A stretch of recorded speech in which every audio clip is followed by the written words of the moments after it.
पाहू दे बरे आजचा पेपर काय म्हणतोय ते. अरे बापरे, हल्ली महागाईच्या बातम्या सोडून काही बातमी येतच नाही वाटतं.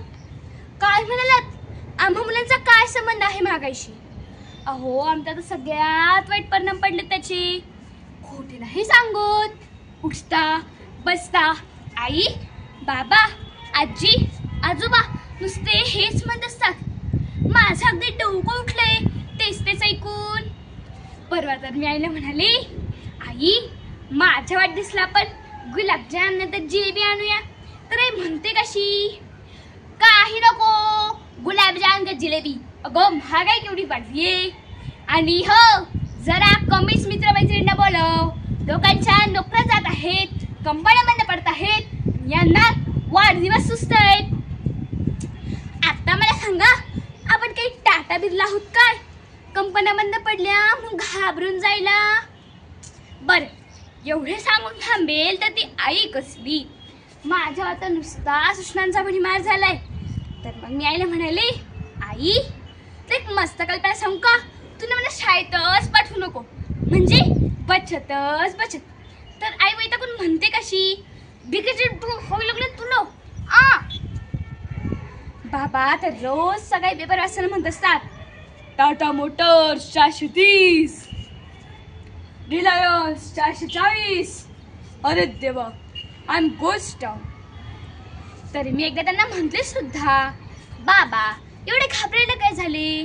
ते शेअर्स पडले तर पडले, ते नीट उचलून ठेवा आणि पण पाडू नका म्हणजे झालं. माझे आजी आजोबा नुसते वीज आणि पाणी यांच्याच मागे असतात. मी त्यांना म्हणते, वीज आणि पाणी वाचण्याची महत्त्वाची जबाबदारी तुम्ही माझ्यावर सोपवा. मी अभ्यास करणे सोडून देईल म्हणजे वीज वाचेल. हवे तर एक दिवसाआड आंघोळ करेल म्हणजे पाणी वाचेल. आहे की नाही? वीज आणि पाणी दोनों की बचत. पण असे कसे चालेल?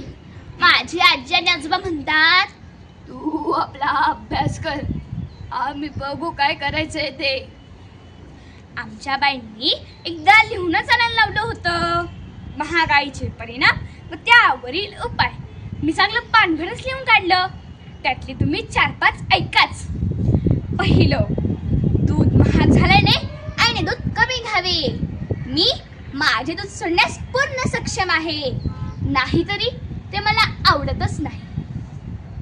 दुसरं, भेंडी मेथी यांसारख्या महाग भाज्या न करता बटाट्याचीच भाजी करावी, स्वस्त आणि मस्त. तिसरं, आमच्या शाळेची वेळ अर्धी करावी म्हणजे शाळेची वीज वाचेल आणि आमच्या पालकांना फी कमी भरावी लागेल. चौथं, बाईंनी आम्हाला गृहपाठ देऊच नाही. पेपरलेस ऑफिस तशी पेपरलेस शाळा, काय मज्जा येईल ना. पाचवं, वार्षिक पैसे सर्व परीक्षा रद्द कराव्यात. उगाच कागदांचा नाश. खरं म्हणजे परीक्षा हव्यातच कशाला. अशा पानभर सूचना लिहून मी मोठ्या अभिमानाने बाईंकडे वही दिली.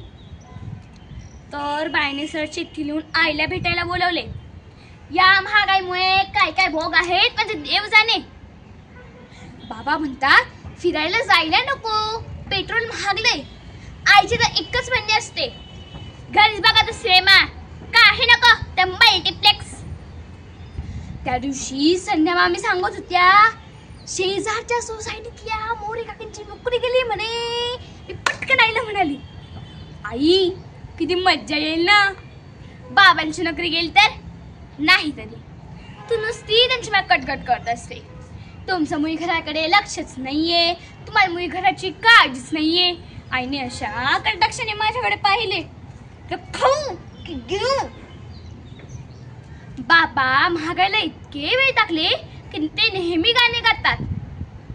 अर अर देवा कशी करू सेवा, कसा करू संसार संसार.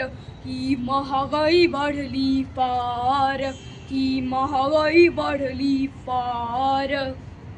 त्या दिवशी मी आईला म्हणाले, आई आपण पिझ्झा हॉट मध्ये जाऊया. तर आई म्हणते कशी, काही नको घरीच बनवू काय हवं ते.